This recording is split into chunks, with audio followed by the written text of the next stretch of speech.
നിങ്ങൾക്കിപ്പോൾ അറിയാമോ, നിങ്ങളിത് കേട്ടോണ്ടിരിക്കുന്ന ഈ നിമിഷം പോലും നിങ്ങളുടെ ശരീരത്തിനകത്ത് ഒരു വലിയ യുദ്ധം നടക്കുന്നുണ്ട്.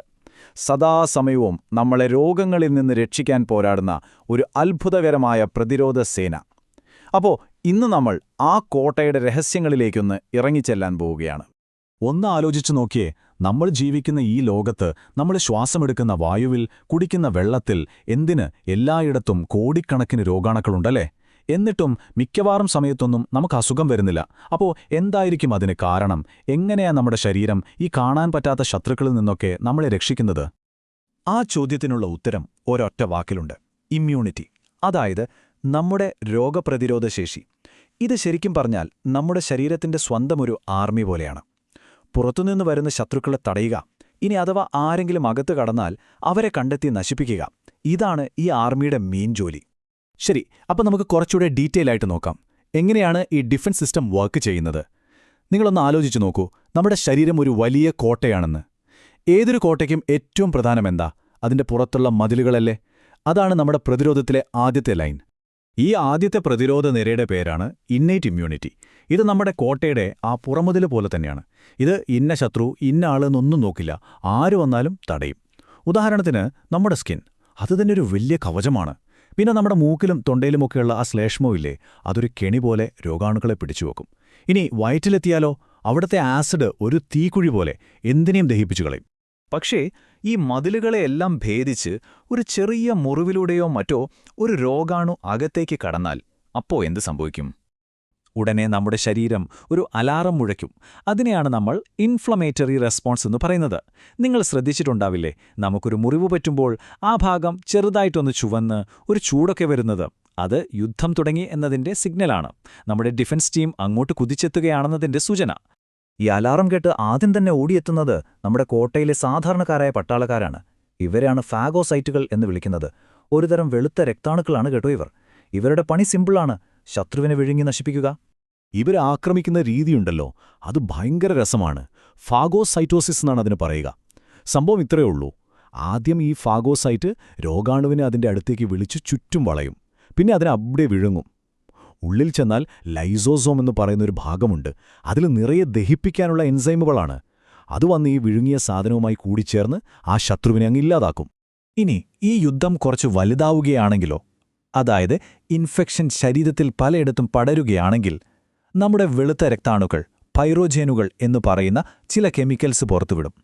ഇത് നേരെ തലച്ചോറിലേക്കൊരു സിഗ്നൽ കൊടുക്കും: ഹേയ്, ബോഡി ടെമ്പറേച്ചർ കൂട്ടിക്കോ എന്ന്. അങ്ങനെയാണ് നമുക്ക് പനി വരുന്നത്. ശരിക്കും പറഞ്ഞാൽ ഇത് രോഗാണുക്കൾക്ക് വളരാൻ പറ്റാത്തൊരു സാഹചര്യം ഉണ്ടാക്കാനും നമ്മുടെ സ്വന്തം പ്രതിരോധ കോശങ്ങൾക്ക് ഒന്നോടെ ഉഷാറാകാനുമുള്ള ശരീരത്തിൻ്റെ ഒരു സൂപ്പർ തന്ത്രമാണ്.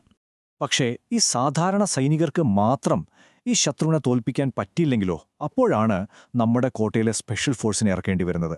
നമ്മുടെ അക്വയർഡ് ഇമ്മ്യൂണിറ്റിയുടെ എലൈറ്റ് കമാൻഡോസ്. നേരത്തെ കണ്ട സാധാരണ പട്ടാളക്കാരെ പോലെയല്ല ഇവർ.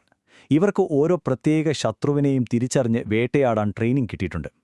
അതുകൊണ്ടാണ് ഇതിനെ സ്പെസിഫിക് എന്ന് പറയുന്നത്. അതായത് ശരീരത്തിൽ കടന്ന ഒരു പ്രത്യേക തരം രോഗാണുവിനെ കണ്ടുപിടിച്ച് അതിനെ മാത്രം ടാർഗറ്റ് ചെയ്ത് നശിപ്പിക്കും. അപ്പോൾ നമ്മുടെ ഈ സ്പെഷ്യൽ ഓപ്സ് ടീമിൽ രണ്ട് പ്രധാനികളുണ്ട്: ടി ലിംഫോസൈറ്റുകളും ബി ലിംഫോസൈറ്റുകളും. ഇതിൽ ടി സെല്ലുകൾ എന്ന് പറയുന്നത് ഡയറക്റ്റ് അറ്റാക്ക് ചെയ്യുന്നവരാണ്. രോഗം ബാധിച്ച കോശങ്ങളെ കണ്ടെത്തി നേരെ പോയി നശിപ്പിക്കും.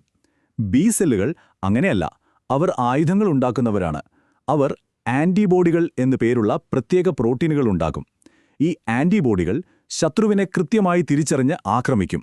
ശരിക്കും പറഞ്ഞാൽ രോഗാണുക്കളുടെ പുറത്തുള്ള ആന്റിജൻ എന്ന യൂണിഫോം കണ്ടാണ് ഇവർ ടാർഗറ്റ് ചെയ്യുന്നത്. ഇതിലെ ഏറ്റവും ഗംഭീരമായ കാര്യം എന്താണെന്ന് വെച്ചാൽ, നമുക്ക് അസുഖം വരുന്നതിന് മുൻപ് തന്നെ നമ്മുടെ ഈ എലീറ്റ് ഫോഴ്സിന് ട്രെയിനിങ് കൊടുക്കാൻ പറ്റുമെന്നുള്ളതാണ്. അത്ഭുതം തോന്നുന്നുണ്ടല്ലേ? അതെങ്ങനെയായിരിക്കും?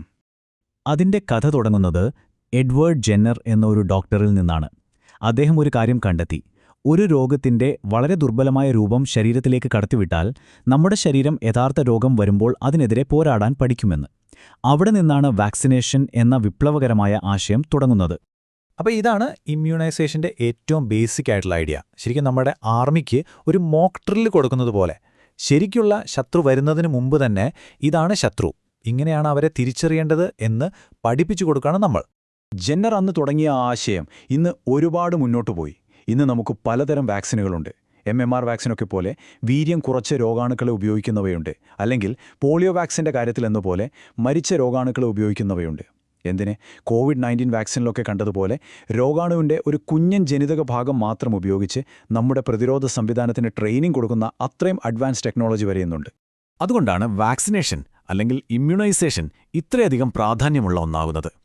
ശരിക്കുമുള്ള ഒരു യുദ്ധം വരുന്നതിന് മുൻപ് തന്നെ നമ്മുടെ കോട്ടയ്ക്ക് ശത്രുവിൻ്റെ ഒരു ബ്ലൂ പ്രിന്റ് കിട്ടുന്നത് പോലെയാണത്. അതിൻ്റെ ഗുണമെന്താണെന്ന് വെച്ചാൽ പിന്നീട് എപ്പോഴെങ്കിലും ആ യഥാർത്ഥ രോഗാണു ശരീരത്തിൽ പ്രവേശിച്ചാൽ ഒരു നിമിഷം പോലും വൈകാതെ വളരെ വേഗത്തിലും ശക്തമായും പ്രതികരിക്കാൻ നമ്മുടെ ശരീരത്തിന് കഴിയും.